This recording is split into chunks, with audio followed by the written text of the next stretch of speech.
Hello everyone, स्वागत है आप सभी का आपके अपने यूट्यूब चैनल फंडा ऑफ मैथमेटिक्स में। आज हम अपनी टारगेट सेट की सीरीज का नेक्स्ट लेक्चर लेके आए हैं। हमने इसमें रियल एनालिसिस का जो हमारा प्योर मैथमेटिक्स का पार्ट है वो स्टार्ट किया है, जिसमें हमने सीरीज की यूनिट को स्टार्ट किया है। हमने सीरीज के बारे में डिस्कस किया कि सीरीज होती क्या है, सीरीज की कन्वर्जेंस के बारे में कॉची थ्योरम हमने डिस्कस करी। फिर हमने अपने कन्वर्जेंस के बारे में, डाइवर्जेंस के बारे में, सीरीज की कैसे चेक करनी है वो डिस्कस करा, जिसमें हमने पी टेस्ट डिस्कस करा। जिसने वीडियो हमारी नहीं देखी है इससे प्रीवियस लेक्चर, वो हमारी चैनल की प्लेलिस्ट है टारगेट सेट के, उसमें जाके देख सकते हैं।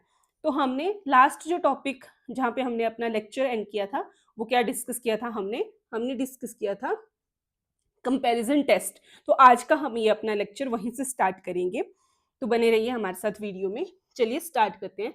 हमने डिस्कस किया था कंपैरिजन टेस्ट।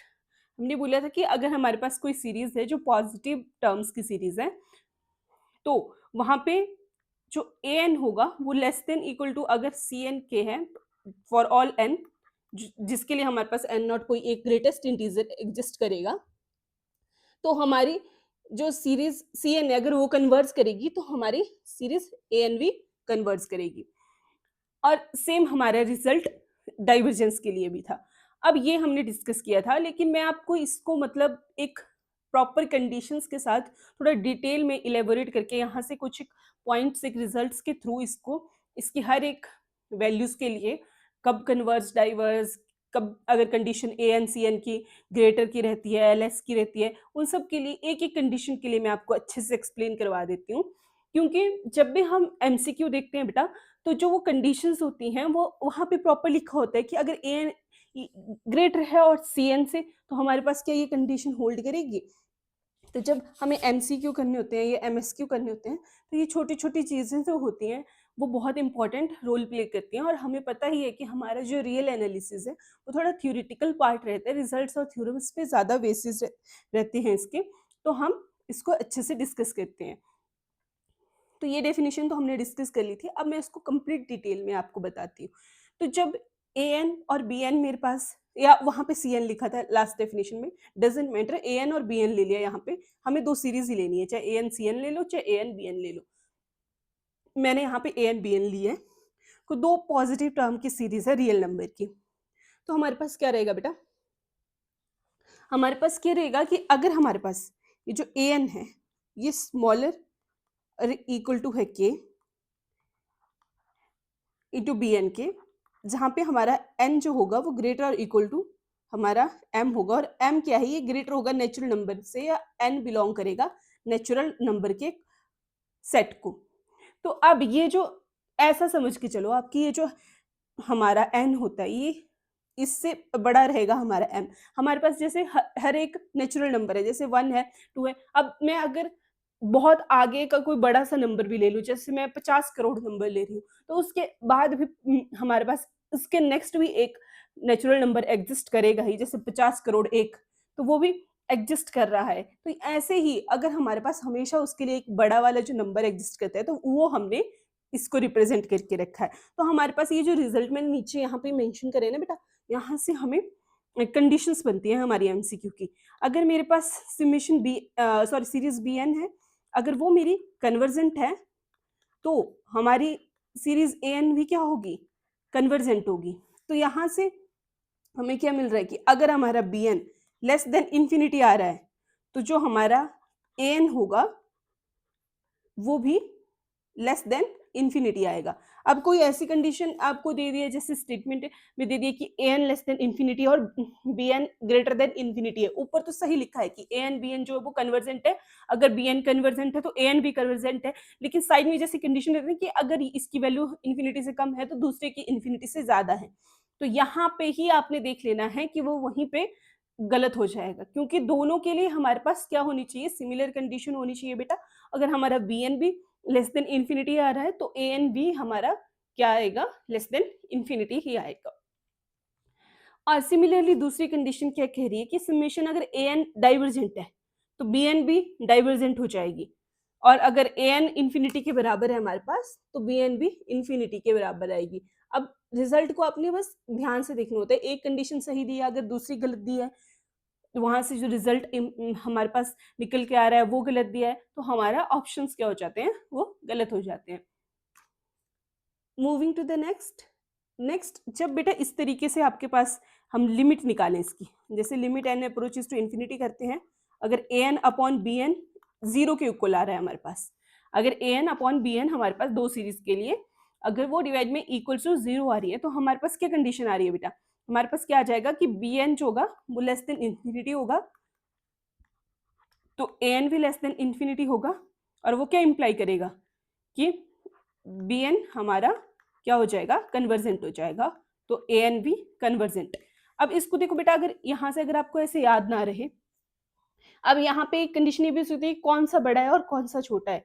अब इसमें ए एन बड़ा होगा या बी एन, अगर इसको इसके इक्वल करना है, जीरो के इक्वल करना है, तो या तो बी एन इक्वल टू होगा हमारे पास, या तो ग्रेटर की कंडीशन आ जाएगी, क्योंकि ये इससे बड़ा चला जाएगा तो वन से छोटे में जीरो पॉइंट में चला जाएगा, और एक वैल्यू पे या तो जीरो पे, जब भी हम इसको डिवाइड करेंगे इक्वल टू पे तो आ जाएगा जीरो के इक्वल।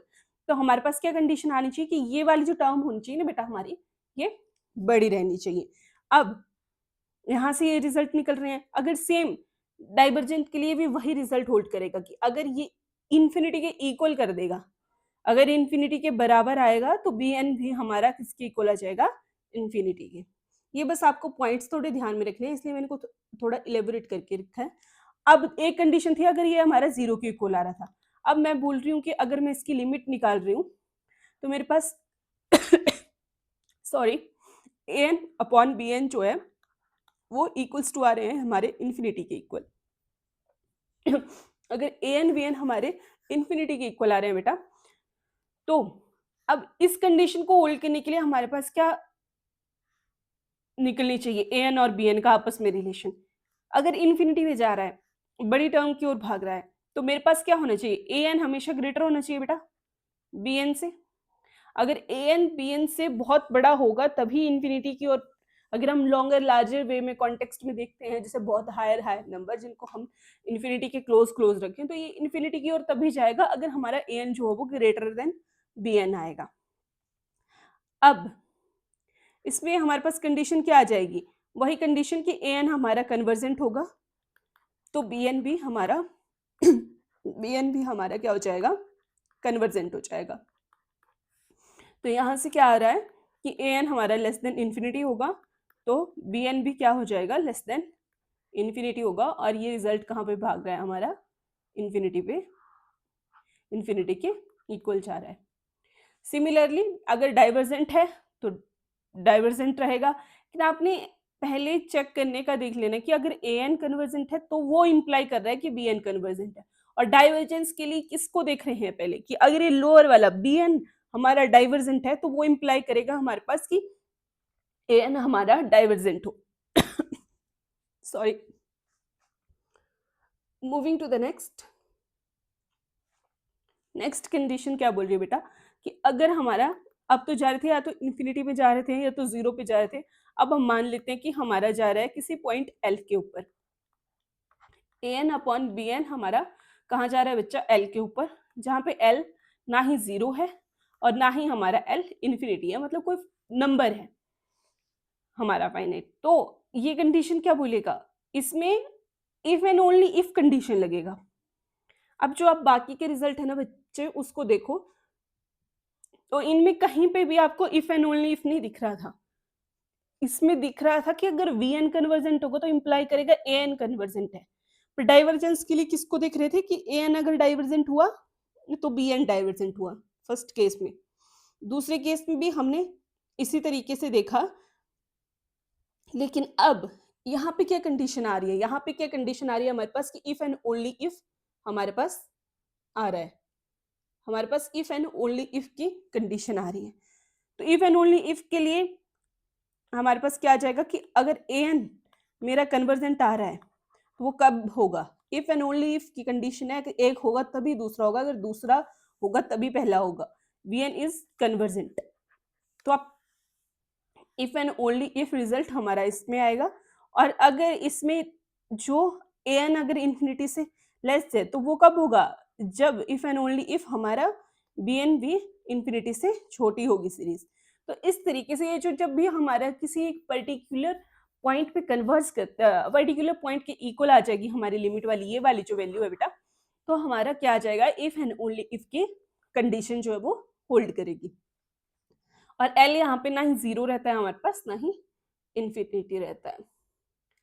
सेम अगर एक और रिजल्ट, एक और टाइप से भी इसको आप देख सकते हैं, A N plus one upon A N, अगर हमारा लेस देन और इक्वल टू आ रहा है B N plus one upon B N के for all N greater equal to M, और एम हमारा एन से ग्रेटर है और एन बिलोंग कर रहा है हमारा एन वाले नेचुरल नंबर के सेट को। तो ये किसके इक्वल आ जाएगा बेटा, अगर ये कंडीशन आ रही है कि A N plus one upon A N less than equal to आ रहा है B N plus one upon B N, कुछ कुछ याद आ रहा है ऐसा, कहाँ जैसे देखी थी हमने कौशी की याद आ रही है, कौशी थ्योरम की याद आ रही है, वहां पे होती थी ना ऐसी कंडीशन। ये भी आप इंटर रिलेट भी करते चलना है पीछे जो हमने पढ़ा है उससे भी, ताकि आपको प्रॉब्लम ना रहे, आपका रिवीजन भी साथ साथ में होता रहे, क्योंकि सीक्वेंस एंड सीरीज बेटा एक जैसे साथ साथ इसीलिए रखे गए हैं क्योंकि कुछ एक कॉन्सेप्ट जो वो दोनों के सिमिलर ही हमारे पास चलते हैं। अब इसमें अगर आप देखें बेटा तो summation B N less than अगर इन्फिनिटी आ रहा है तो वो किसको अप्रोच करेगा कि ए एन भी लेस देन इन्फिनिटी आएगा। और इसमें दूसरी कंडीशन क्या होल्ड कर रही है, पहली तो ये है, दूसरी कर रही है कि अगर ए एन हमारा इन्फिनिटी के इक्वल आ रहा है एग्जैक्ट, तो बी एन भी कहाँ जाएगा, इक्वल आएगा इन्फिनिटी के।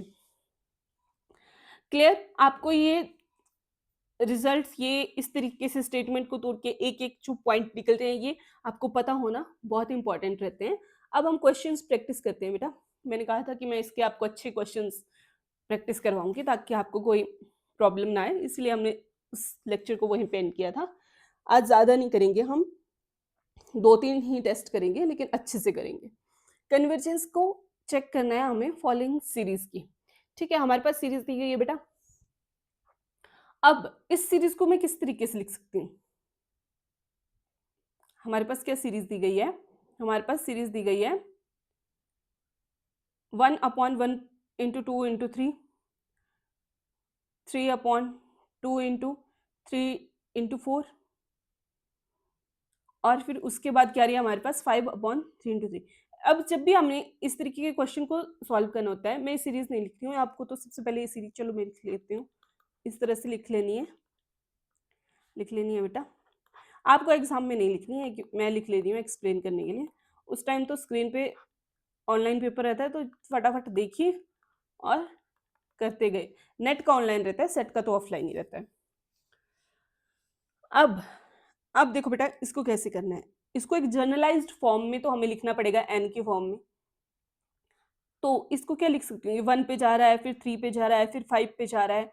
अगर आपको याद हो तो ये 1 3 5 ये इस तरह जाते जाते ऑड नंबर्स नहीं बन रहा है, ऑड नंबर कैसे, उसको हम किस तरीके से रिप्रेजेंट करते थे, ऑड नंबर्स को कैसे लिखते हैं, 2n-1, तो मैं इसको 2n-1 लिख लूँ ऊपर वाली टर्म को। क्लियर, 2n-1 मैंने कैसे लिखा। अब नीचे वाली जो टर्म है बेटा उसको मैं कैसे लिख लूँ, 1 के साथ नीचे 1 भी आ रहा है, मतलब 1 2 3 बढ़ रहा है, तो ये मेरे पास आ गया एक तो n, क्योंकि नेचुरल नंबर जा रहा है सिंपल सीक्वेंस, फिर 2 3 4 जा रहा है। अब ये फर्स्ट टर्म की बात कर रहे हैं जब n1 लिया था, तो यहाँ पे 1+1 आ रहा है, तो मतलब n+1, फिर यहाँ पे 2+1 मतलब 3 आ रहा है, इस तरीके से बढ़ रहा है, और उससे नेक्स्ट वाला किस तरीके का 2 का डिफरेंस पे बढ़ रहा है, तो मैं इसको क्या लिख लूंगी n+2। एक बार फिर से बता देती हूँ कैसे लिखा बेटा, पहली टर्म देखो 1 2 3 ऐसे 4 करके ऐसे बढ़ेगी, तो नेचुरल नंबर n तक आ रहे हैं, वो n लिख लिया जनरलाइज्ड। अब अगला जब फर्स्ट टर्म है तो हमारे पास n जैसे जनरल 1 होना चाहिए, तो अब उसमें एक एडिशनल आगे टर्म वाली एडिशनल है, बाकी कॉन्टिन्यूटी में वैसे जा रहा है, तो n+1 आ गया हमारे पास। अब यहाँ पे फर्स्ट टर्म में 1 होना चाहिए, लेकिन यहाँ पे अब 2 ऐड हो रहा है, फिर उसके बाद कंटिन्यूटी में नॉर्मल नेचुरल नंबर की तरह ही चल रहे हैं, तो n+2 आ रहा है, तो इस तरीके से मेरे पास ये बन गया, तो इसको मैं इस तरीके से लिख सकती हूँ। अब इसके मैं क्या कर लेती हूँ, summation n is equal to 1 to infinity, हमें नहीं पता इन्फिनिटी तक जा रहा है, पर फर्स्ट टर्म जो है वो हमारे पास 1 है, तो इस तरीके से मैंने इसको बेटा लिख लिया। अब इसको रिजेंबल करना है मेरे को, इसको मैं किस तरीके से लिख सकती हूँ, आपने n वाली टर्म्स ही देखनी है, उसमें क्या प्लस किया गया है, उसमें क्या मल्टीप्लाई किया गया है, डजंट मैटर, बस उसकी पावर पे फोकस करना है। उसकी पावर पे फोकस करना है, तो यहाँ पे तो 1 आ रही है n की पावर, तो मैं इसको बेटा n लिख लूँ, समेशन लगा लेती हूँ पहले, ये 1 टू इन्फिनिटी जा रहा है, n आ गया बेटा। अब नीचे, अब अभी तक तो मैंने बोला कि प्लस माइनस कुछ भी हो आपने नहीं देखना है, लेकिन अगर आप और मल्टीप्लाई भी कुछ भी हमारा कांस्टेंट हो तो नहीं देखना है, लेकिन आप इसको अगर ध्यान से देखें बेटा तो ये तो एक काइंड ऑफ कंप्लीट मल्टीप्लिकेशन में आ रहा है ना, यहाँ पे ये n की जो है अंदर तक मल्टीप्लाई हो रहा है, तो यहाँ पे n से मैं मल्टीप्लाई करूंगी तो यहाँ पे n स्क्वायर आ जाएगा, फिर उसको फिर से n से मल्टीप्लाई होगा तो n क्यूब तक, तो n की पावर देखनी है हमें, तो सिर्फ n की पावर पे अगर मैं फोकस करूँ तो n की पावर 3 जा रही है मेरे पास, क्या आ रही है मेरे पास n की पावर 3, तो मैं लिख लूँ n की पावर 3। अब यहाँ से अगर मैं कैंसिल आउट करूँ तो यहाँ से एक पावर कम हो जाएगी, तो मेरे पास क्या आ रहा है बेटा, sequence 1 to infinity 1 upon n का स्क्वायर, ये आ रहा है। अब मेरे को इसकी कन्वर्जेंस चेक करने को बोला गया है ना इस सीरीज की, तो अब मैं कन्वर्जेंस किस तरीके से चेक कर लूंगी। अगर आपको याद हो, मेरे पास मैं लिख लेती हूँ क्या सीरीज बन के आ रही है, 1 to infinity 1 upon n square. अगर आपको याद हो बेटा तो मैंने कल आपको एक करवाया था, एक चीज करवाई थी, पी टेस्ट करवाया था, तो पी टेस्ट से मेरे को क्या रिजल्ट मिल जाएगा, ये क्या बोला गया था, पी टेस्ट कैसे लगाते थे, 1 upon N raise to power P, इस वैल्यू को देखते थे ना पी की, तो यहाँ पे 1 upon N raise to power P क्या आ रही है 2, जहां से हमें क्या मिल रहा है, which implies P is equal to 2, P हमारे पास 2 आ गया। अब पी ग्रेटर देन 1 आ रहा है, तो सीरीज क्या आ जाएगी बेटा, सीरीज क्या आ जाएगी, कन्वर्जेंट। कंडीशंस याद है, लास्ट लेक्चर अच्छे से करना है बेटा, जिसने नहीं किया है फर्स्ट टाइम हमारे इस चैनल को विजिट कर रहा है, वो हमारी चैनल की प्लेलिस्ट है हमारी टारगेट सेट करके, जो हमारी CSI आरनेट, हमारी IIT जैम, हमारी गेट के लिए बहुत ही यूजफुल है, आप उसमें जाके वो चेक कर सकते हैं, इससे प्रीवियस वाला लेक्चर, आई थिंक सीरीज का तो फर्स्ट ही लेक्चर रहेगा वो। और हाँ, मेरे से किसी बच्चे ने पूछा था कि मैम IIT जैम के पेपर कब भरे जाते हैं, तो बेटा मैं आपको बता देती हूँ, ऐसे तो अभी वीडियो पे बना देते हैं, पर एक शॉर्ट वीडियो बना के मैं डाल दूंगी, वो साल में एक बार भरे जाते हैं, हमारे अक्टूबर के टाइम पे भरे जाते हैं। एक बार मैं फिर से कंफर्म करके बता दूँगी, बट जितना मुझे याद है, वो अक्टूबर के टाइम पे भरे जाते हैं, और शायद वो 2026 के लिए भरे भी जा चुके थे पीछे 25 में, और उसका एग्ज़ाम अगर मेरे को एग्ज़ैक्ट याद हो, तो फ़ेब में, हमेशा फ़ेब में ही होता है, लेकिन exact date I think 15th of Feb को हुआ था उसका एग्ज़ाम। ये गेट गेट के टाइम पे होता है, गेट के जो एग्ज़ाम्स हैं उनके हमारे 5 से 4-5 से हमारे फ़ेब में ही होते हैं। ये जो मैथमेटिक्स एंड ये तो स्टार्टिंग में ही हो जाते हैं 4 या 5 फ़ेब को, और पर ये गेट की तो आप पीएचडी के लिए, और अगर आईआईटीज़ में तो ये एमएससी वगैरह के लिए करते हैं बच्चे, अगर आईआईटीज़ या टॉप इंस्टीट्यूट से करना हो, तो ये साल में एक ही बार भरा जाता है बेटा। तो इस सेशन के लिए तो ये भरा जा चुका है, एग्ज़ाम हो चुका है। अगर आपने नेक्स्ट सेशन के लिए अप्लाई करना है तो इसके लिए ये अभी आगे भरा जाएगा हमारा अक्टूबर के अराउंड, और मैं एक डिटेल मतलब शॉर्ट वीडियो बना के अपलोड कर दूँगी, एग्ज़ैक्ट डेट्स इसकी। बस इतना मेरे को याद है कि क्योंकि ये हमेशा से उसी के टाइम पे भरा जाता था। तो ये मेरे से शायद अंबिका ने पूछा था, तो मैंने आपको बता दिया बेटा, ये इस तरीके से उस टाइम पे भरा जाता है। तो अब ये बेटा P से ग्रेटर आ गया, तो हमारी क्या कंडीशन रहती थी कि अगर 1 से ग्रेटर है तो वो क्या आ जाता था हमारे पास, कन्वर्जेंट आ जाता था ना बेटा। तो हमारी सीरीज़ क्या हो गई, व्हिच इम्प्लाइज़ हमारी सीरीज़ क्या आ गई, जो हमारी सीरीज़ दी गई थी, सीरीज़ मैं AN लेके चल पड़ती हूँ इसको, सीरीज़ AN क्या आ गई हमारे पास, कन्वर्जेंट। अब आपको पता चला कि पहले तो हम वैसे कर रहे थे, फिर लास्ट में हमारा पी टेस्ट भी यूज हो गया, और वहां से हमने पता लगा लिया कि हमारा क्या है, कन्वर्जेंट है सीरीज। आपने बस हमेशा ध्यान रखना है कि आपने जर्नलाइज्ड एक फॉर्म लेके चलना है, पहले आपको एक जर्नलाइज्ड फॉर्म बनानी आनी चाहिए। जब आपने जर्नलाइज्ड फॉर्म बना दी बेटा, तो फिर आप इजीली इसको सॉल्व कर सकते हैं। मूविंग टू द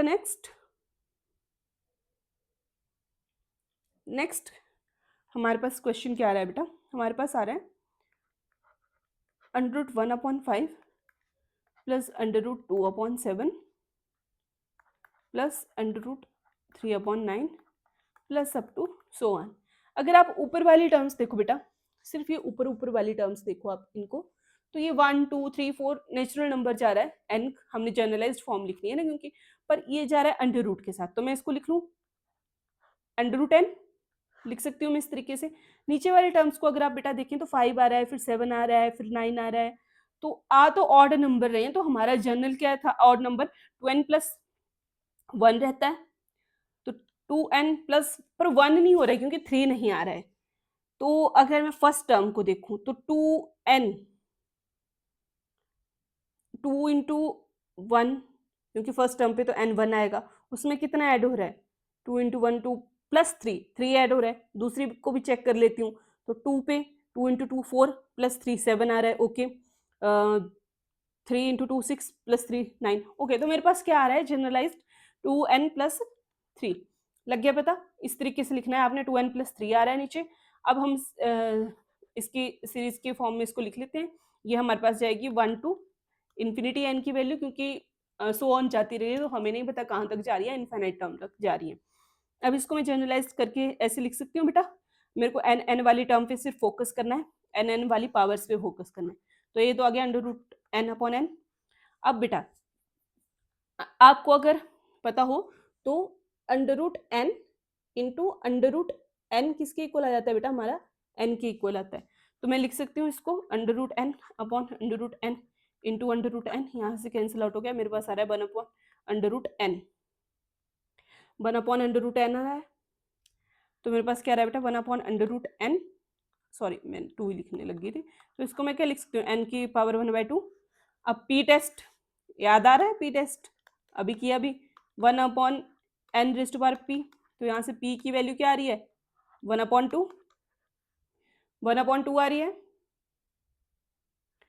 अब ये 0.5 आ सकती है, तो ये पी की वैल्यू लेस देन 1 आ रही है। और अगर कंडीशन क्या थी, अगर ग्रेटर देन 1 आ जाए तो हमारी कन्वर्जेंट, अगर लेस देन और इक्वल टू 1 आ जाए तो हमारी डाइवर्जेंट। तो यहाँ से सीरीज क्या हो गई, डाइवर्जेंट। तो हमारी अगर सीरीज को ए एन ही मान लेते हैं, ए एन इज डाइवर्जेंट। कैसी आ गई हमारी series, divergent. Moving to the next. Next जो हमारे पास क्वेश्चन दिया गया है बेटा, हमारे पास बोला गया है 1 प्लस 1/2 का square plus up to so on.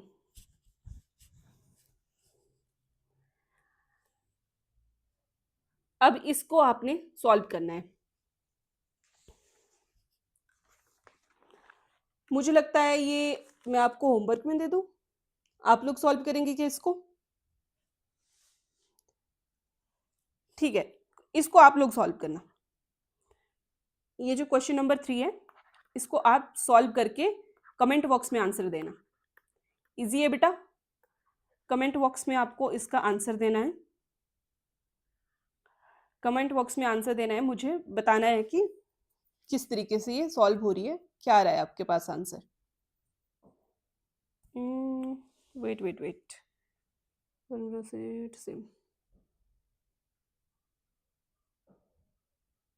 ये 1 हटा देना है आपने, ये 1 नहीं लगाना है, इस 1 को छोड़ के मैं इस सीरीज को फिर से लिख देती हूँ, फिर तो ये बहुत ईजी हो जाएगा। आपने इसलिए 1/2 का स्क्वायर प्लस 2 का स्क्वायर अपॉन 3 का cube plus up to so on, ये क्वेश्चन करना है, इस 1 को हटा देना है। ये सीरीज आपने सॉल्व करनी है बेटा, और कमेंट बॉक्स में मेरे को इसका आंसर बताना है कि क्या आ रहा है, और मैं सबके कमेंट देखूंगी भी, आंसर क्या आ रहा है आपने कमेंट करके मेरे को बताना है। अगर आपको कोई प्रॉब्लम आएगी सॉल्व करने में तो आप वो भी बोल सकते हैं, तो मैं आपको सॉल्व करवा दूंगी। फिर ये 1 को रिमूव करके करना, ये जो मैंने सीरीज ये लिखी ना अभी, इसको सॉल्व करना आप लोग। और एक और चीज़ बोल देती हूँ, अगर वीडियो अच्छी लग रही है तो लाइक शेयर सब्सक्राइब कमेंट कर दो, हमें थोड़ी मोटिवेशन मिल जाती है, और अच्छी अच्छी अच्छी वीडियोस लेके आने के लिए। थोड़ी डिसकंटिन्यूटी भी आ रही थी due to my health, but घबराना नहीं है, सीरीज चलती रहेगी। Moving to the next. Next आ रही है हमारे पास बेटा, हमारे पास सीरीज दी गई है n square plus n plus 1 upon n raise to power 4 plus 1, 1 to infinity जा रही है। या इसमें कंडीशन लेने ही रहने दो 1 टू इन्फिनिटी, आप सिर्फ समेशन ही लगाओ क्योंकि डायरेक्ट n ही हमारे पास दिए गए हैं। जब दिया ही नहीं गया है तो आपने नहीं लेके चलना है।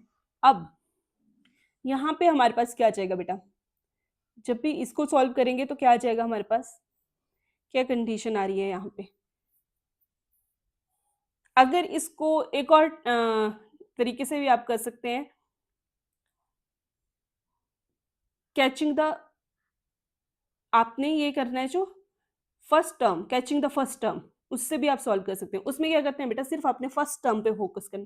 जैसे मेरे पास फर्स्ट टर्म है ये एन स्क्वायर और ये नीचे है एन रेज़ टू पावर 4, तो मैंने सिर्फ फर्स्ट टर्म को, कैचिंग द फर्स्ट टर्म बोलते हैं उसको, एक ट्रिक की तरह भी यूज करते हैं या मेथड में भी कहीं बोल देते हैं, लेकिन फर्स्ट टर्म को आपने सिर्फ उठा के सॉल्व कर देना है। तो ये क्या आ जाएगा, N square upon N raise to power 4। तो यहाँ से ये कैंसिल आउट होके क्या आ गया, 1 अपॉन एन स्क्वायर। और यहाँ से अगर पी टेस्ट लगाऊं तो पी की वैल्यू क्या आ रही है, 2, जो कि ग्रेटर है 1 से।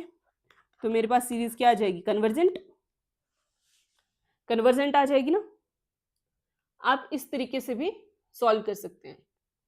आपने सिर्फ कैचिंग द फर्स्ट टर्म, या फिर समटाइम इसको बोलते हैं कैचिंग द लीडर, ये एक टाइप ही आ जाता है हमारा कंपैरिजन टेस्ट का, कि आपने सिर्फ लीडर को पकड़ना है, लीडर को पकड़ो और वहीं से सॉल्व कर दो।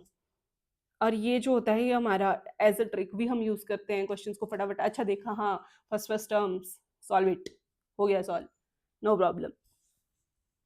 तो इस तरीके से आप सॉल्व कर सकते हैं इसको। अब अगर नेक्स्ट क्वेश्चन की ओर हम बढ़े, तो नेक्स्ट क्या दिया गया हमारे पास, summation 1 upon N raise to power P plus Q upon N. Wait, इसमें let me check, P plus Q upon N, इसमें कुछ एक कमी है बेटा, कंडीशन स्पेसिफाई नहीं की गई है। इस क्वेश्चन को रहने देते हैं, इसमें कंडीशन स्पेसिफाई नहीं की गई है। इसको मैं दोबारा से या तो आपको नेक्स्ट लेक्चर में करवा दूंगी, या तो जब हम क्वेश्चन वाला सेशन आएगा उसमें करवा दूंगी।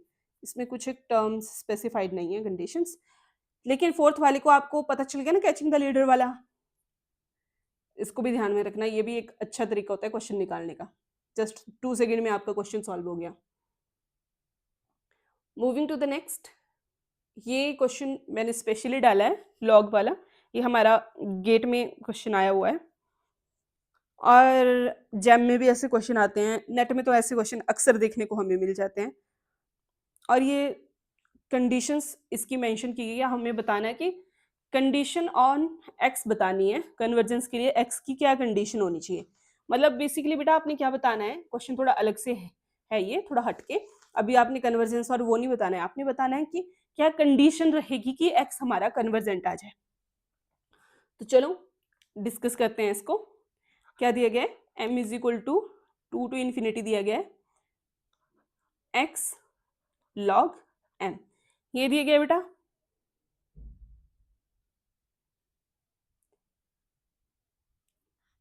तो ये क्या आ जाएगा मेरे पास, summation m is equal to 2 to infinity.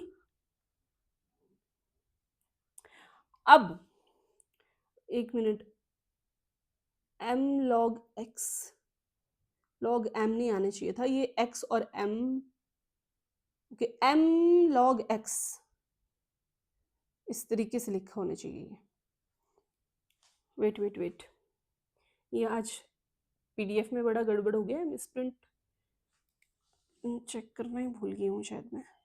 ये इस तरीके से आएगा बेटा, summation m is equal to 2 to infinity, ये आएगा m log x।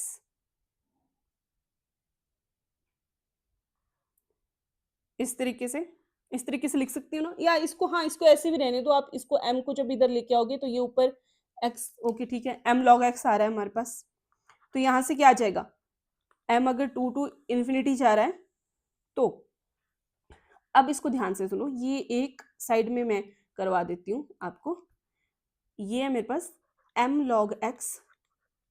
अब अगर मैं इसको इस तरीके से लिख लूँ, m minus of minus log x, ये ऊपर पावर में है बेटा, log x पावर में है,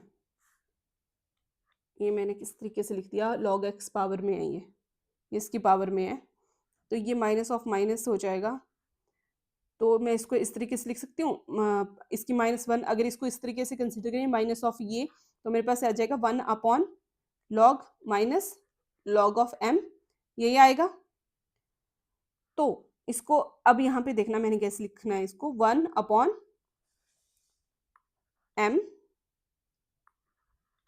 लॉग x, और ये माइनस की टर्म अभी भी हमारे पास एक बच रही है, तो वो अगर मैं x के साथ माइनस कर दूं, माइनस को अंदर ले जाऊं x के साथ कर दूं, तो मेरे पास क्या आ जाएगा, m is equal to 2 to infinity 1 upon m log 1 upon x। ये कंडीशन बन जाएगी ना, जब माइनस की पावर होती है तो वो 1 अपॉन x में चेंज हो जाती है, बस वही रिजल्ट यूज किया गया। क्लियर हुआ आपको यहाँ तक?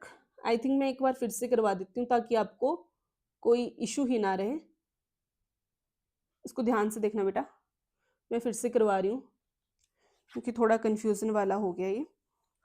इस तरीके के क्वेश्चंस में अक्सर प्रॉब्लम आ जाती है बच्चों को। तो अगर ये आ जाएगा मेरे पास, जब मैं इसको पावर को ये कर रही हूँ तो मेरे पास आ रहा है लॉग m लॉग x, इस तरीके से आ रहा है। अब इसको मैं कैसे लिख सकती हूँ, 2 to infinity 1 upon m minus of log x। अभी बताया मैंने कैसे लिखना है, ये टर्म मैंने कैसे लिखी वो मैं आपको बताती हूँ। अब इसको ध्यान से सुनना, m लॉग x है, इस तरीके से थोड़ा तोड़ मरोड़ के हमें लिखना पड़ता है बेटा, क्योंकि क्वेश्चन सॉल्व करने के लिए, वरना इस पे तो कोई टेस्ट नहीं लग पाएगा ना, हमें टेस्ट लगाना है। 1 अपॉन की फॉर्म में आएगा तो हमारा पी टेस्ट लग जाएगा, और वो सबसे इजी रहता है हमारा कन्वर्जेंस चेक करने के लिए। तो अब अगर मैं ऐसे लिख दूं, minus into minus of log x, कोई फर्क पड़ेगा नहीं पड़ेगा, माइनस माइनस आपस में प्लस हो जाएंगे। लेकिन ये भी अब m की पावर माइनस में आ रही है, तो इसको मैं ऐसे लिख सकती हूँ 1 upon m minus of log x, लिख सकती हूँ। फिर मैंने इस माइनस को अंदर ले जाना है इस x के साथ। अगर मैं x के साथ ले गई तो मैं कैसे लिख सकती हूँ, ऐसे लिख सकती हूँ ना, m रेज्ड पर लॉग 1 अपॉन x, इस तरीके से लिख सकती हूँ। अभी आपको इतना समझ आ गया ना कि मैंने इसको कैसे लिखा, 1 upon m minus log x। इतना क्लियर हो गया आपको? तो चलो, अगर इतना क्लियर हो गया है तो अब मैं आगे का बताती हूँ।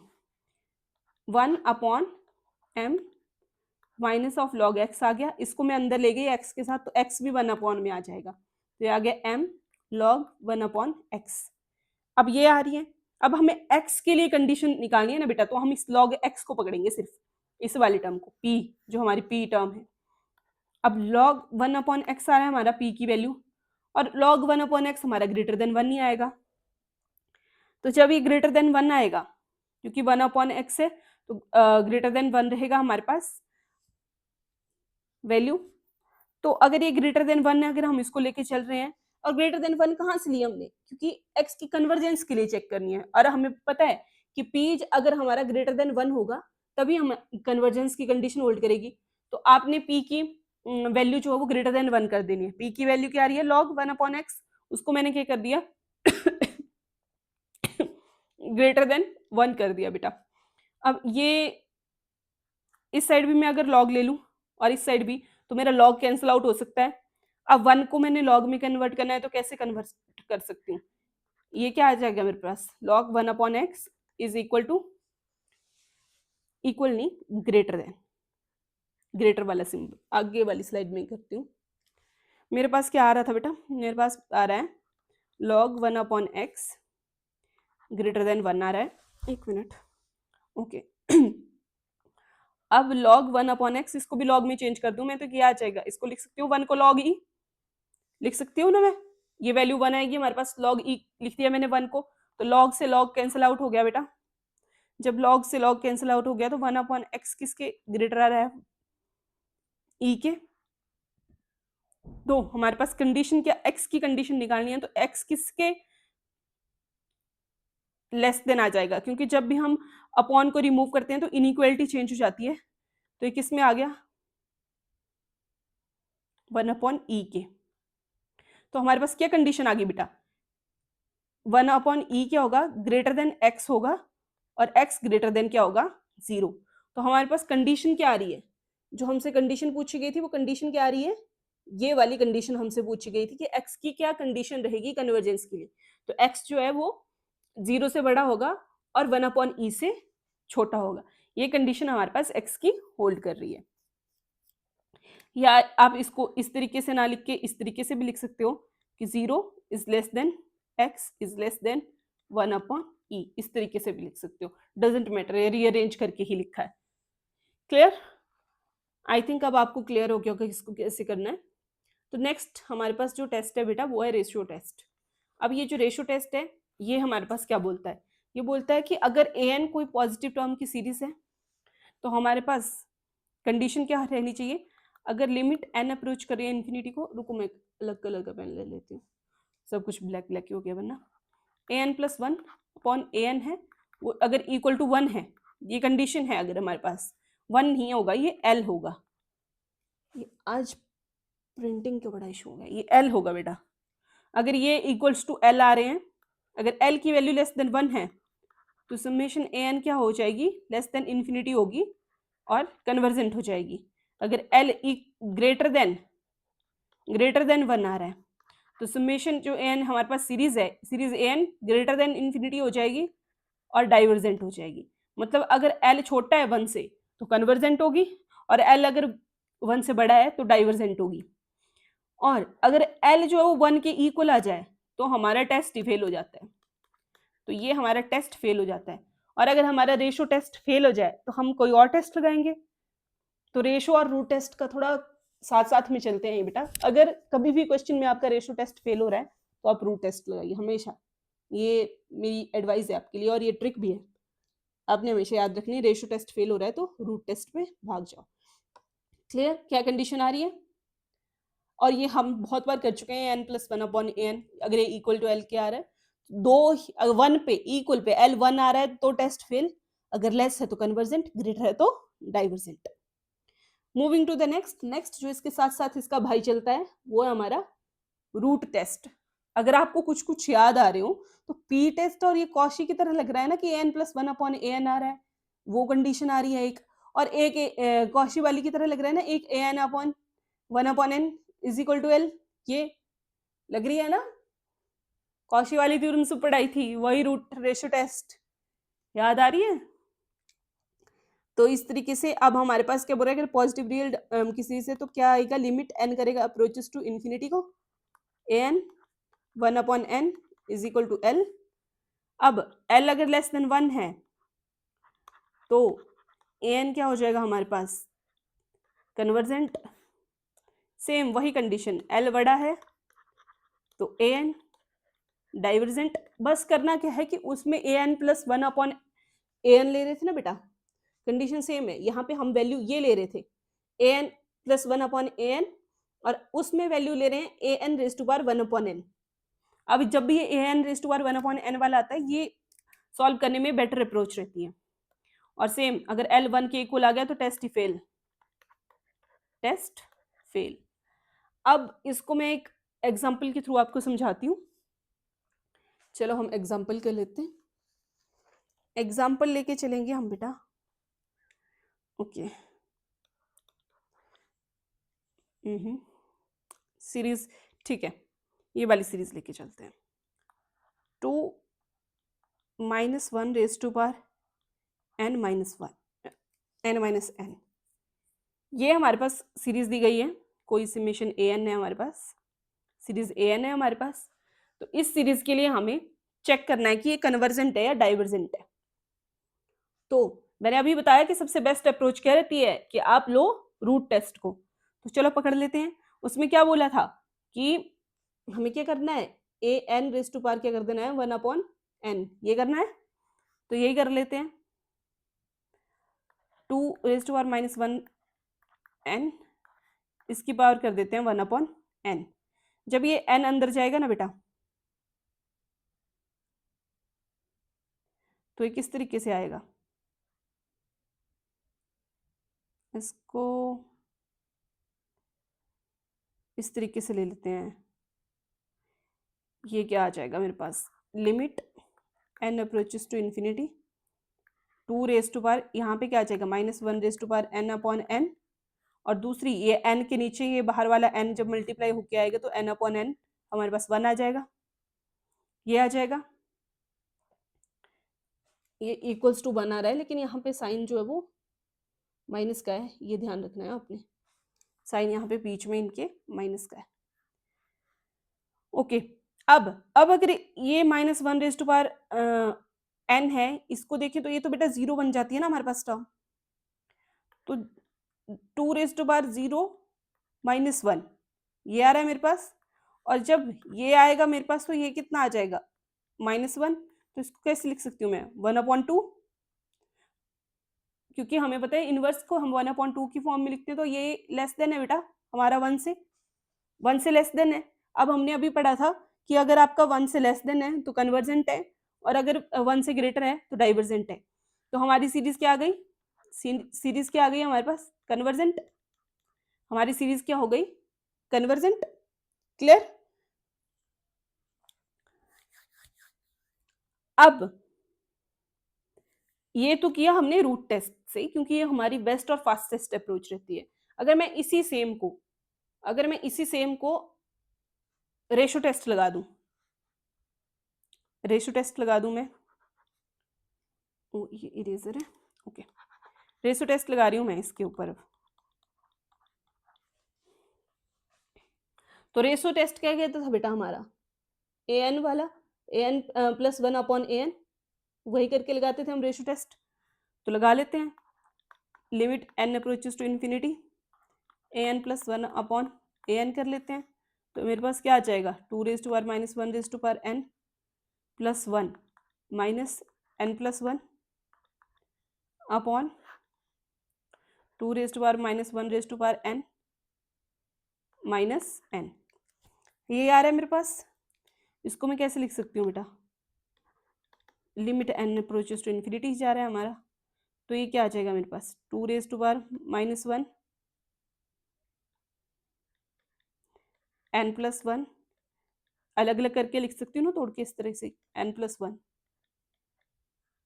और नीचे क्या आ रहा है मेरे पास, नीचे आ रहा है 2 - (1) n इंटू 2 -n। बस कुछ नहीं है, ये 2 पावर थी तो दोनों को अलग अलग करके लिखा है, और कुछ भी नहीं किया है अभी। अब ये इसको किस तरीके से सॉल्व करेंगे, अब जो हमारी टर्म थी 2 (1) - n + 1, उसको मैं इस तरीके से लिख सकती हूँ, -1 n इंटू 2 n, इस तरीके से लिख सकती हूँ ना बेटा, क्योंकि n + 1 है तो एक n वाली टर्म पीछे एग्जिस्ट करेगी और एक 1 वाली टर्म, तो ये 1 वाली आ गई, ये n वाली, इंटू 2 (1) और यहाँ पे क्या आ जाएगा हमारे पास, 2 (1) n था, और यहाँ पे 2 (n) था। तो अगर आप इसको ध्यान से देखें तो ये आपस में कैंसिल आउट हो जाएंगे ना, ये दोनों टर्म्स क्या हो रही हैं, आपस में कैंसिल आउट हो रही हैं। तो मेरे पास क्या आ रहा है बेटा, मेरे पास क्या आ रहा है, 2 (1) n, ये भी आपस में कैंसिल आउट हो जा रहे हैं। नहीं, इसका माइनस, इसका एक और माइनस रहेगा, क्योंकि ये -n हमने इससे निकाला है। तो मेरे पास क्या आ जाएगा, यहाँ पे लिखती हूँ मैं नीचे, limit n approaches to infinity. अब ये नेगेटिव में बच रही हैं दोनों टर्म्स, तो मैं इन दोनों टर्म्स को नीचे ले आऊँ तो क्या आ जाएगा, -1 इंटू 2 इंटू -1 n पहले का बचा था हमारे पास, और साथ में 2। तो अगर ये दोनों तो सेम ही टर्म्स हैं तो इनको मैं ऐड कर दूं, तो ये मेरे पास क्या आ जाएगा, 1/2 2 इंटू 1 -1 n, क्योंकि डबल टाइम आ रहा है, इंटू 2, यही आ रहा है मेरे पास। अब जो मेरे पास फाइनल रिजल्ट आ रहा है बेटा, वो क्या आ रहा है, वो आ रहा है मेरा limit n approaches to infinity 1/2 into -1 n into 2, ये बच रही है मेरे पास टर्म्स। अब अगर मैं, दो कंडीशन बनेगी, या तो n मेरा इवन होगा या तो n मेरा ऑड होगा, कुछ भी हो सकता है। तो जब इवन डालती हूँ मैं, जब इवन डालती हूँ तो पॉजिटिव टर्म आएगी, ऑड आएगी तो नेगेटिव में चली जाएगी। तो अगर मैं पॉजिटिव टर्म डाल रही हूँ तो ये 1 आ रहा है, तो 2 इंटू 2 से 4 इंटू 2, अगर 1 पे भी लेती हूँ तो मेरे पास क्या आ जाएगी जनरलाइज में 1/8 जो कि लेस देन 1 आ रहा है, तो क्या हो जाएगा कन्वर्जेंट।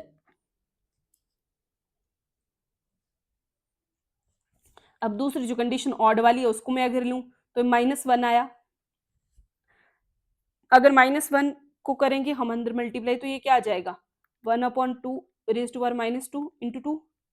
अब इन दोनों को जब मैं प्लस करूंगी बेटा तो -2 + 1 क्या आ जाएगा -1। तो ये मेरे पास क्या आ रहा है 1/2 रेज़ टू पावर -1। ये फिर से अपॉन में चला जाएगा तो ये 2 कहाँ चले जाएगा ऊपर। तो ऑड में क्या आ रही है कंडीशन, यहाँ पे आ रहा है मेरे पास 2 जो कि ग्रेटर देन 1 है, ग्रेटर देन 1 है तो डाइवर्जेंट। अब एक पॉइंट पे कन्वर्ज कर रही है और एक पॉइंट पे डाइवर्ज, ये तो पॉसिबल ही नहीं हो पाएगा। तो हमारा क्या हो जाएगा टेस्ट फेल हो जाएगा। टेस्ट क्या हो जाएगा हमारा फेल हो जाएगा। अब जैसे मैंने बोला था ना कि हमें रूट टेस्ट ज्यादा प्रेफर करना है एज कंपेयर टू रेशो। अब आपको समझ आया क्यों करना है। देखो एक तो जल्दी से हो गया हमारा सॉल्व, और यहाँ पे तो हम करते ही रह गए इतना सारा कैलकुलेशन, और उसके बाद भी पता चला कि टेस्ट हमारा फेल हो गया। तो यहाँ से एक रिजल्ट होता है बेटा, वो लिख लो आप, रूट टेस्ट इज बेटर या स्ट्रोंगर देन रेशियो टेस्ट। ठीक है, तो हमने प्रेफर करना है रूट टेस्ट को। जब भी अगर रेशियो टेस्ट आपका फेल हो, रेशियो टेस्ट आपका फेल हो जाए, ये आपका फेल हो जाए, तो आपने कहाँ भागना है फटाफट रूट टेस्ट पे, रूट टेस्ट पे। क्योंकि अगर रेशियो टेस्ट फेल होता है तो रूट टेस्ट हम लगाते हैं, लेकिन आपने पहले ही रूट को पकड़ के चलना है ताकि पता चल जाएगा। रूट ही फेल हो गया तो रेशियो तो ऑलरेडी फेल हो जाएगा, क्योंकि रेशियो फेल हो तभी रूट लगता है। तो आपने रूट टेस्ट से ज्यादा प्रेफरेंस देनी है क्वेश्चंस को सॉल्व करने की। आई होप आपको क्लियर हो गया होगा आपने कैसे क्वेश्चंस करने हैं। आज हमने काफी क्वेश्चंस भी कर लिए, और जो मैंने क्वेश्चन आपको करने को दिया है वो आपने सॉल्व करके मेरे को कमेंट बॉक्स में उसका आंसर देना है कि क्या आंसर आ रहा है। और चैनल को सब्सक्राइब कर लेना है, वीडियो को लाइक कर देना है और शेयर करना है। जितने ज़्यादा हो सके उतने ज़्यादा लोगों के साथ शेयर करो ताकि और भी लोग आके हमसे जुड़ें और अपनी प्रिपरेशन अच्छे से कर पाएँ। तो अब सब्सक्राइब कर लो और कमेंट में मेरे को ज़रूर बताना क्वेश्चन का आंसर क्या आ रहा है। आंसर बताना है मेरे को, कहाँ, कमेंट बॉक्स में। अब आज के लेक्चर को मैं यहीं पे ओवर कर रही हूँ। कल हम कुछ एक टेस्ट और रहते हैं उनको कंप्लीट करेंगे, और फिर आई थिंक 2 लेक्चर्स में ही इसको मैं रैप अप कर दूंगी सीरीज को, और नेक्स्ट टॉपिक को हम स्टार्ट करेंगे। तो मिलते हैं कल आपसे नई वीडियो के साथ। तब तक के लिए हमें सपोर्ट करते रहिए और अपना भी ध्यान रखिए। Bye bye.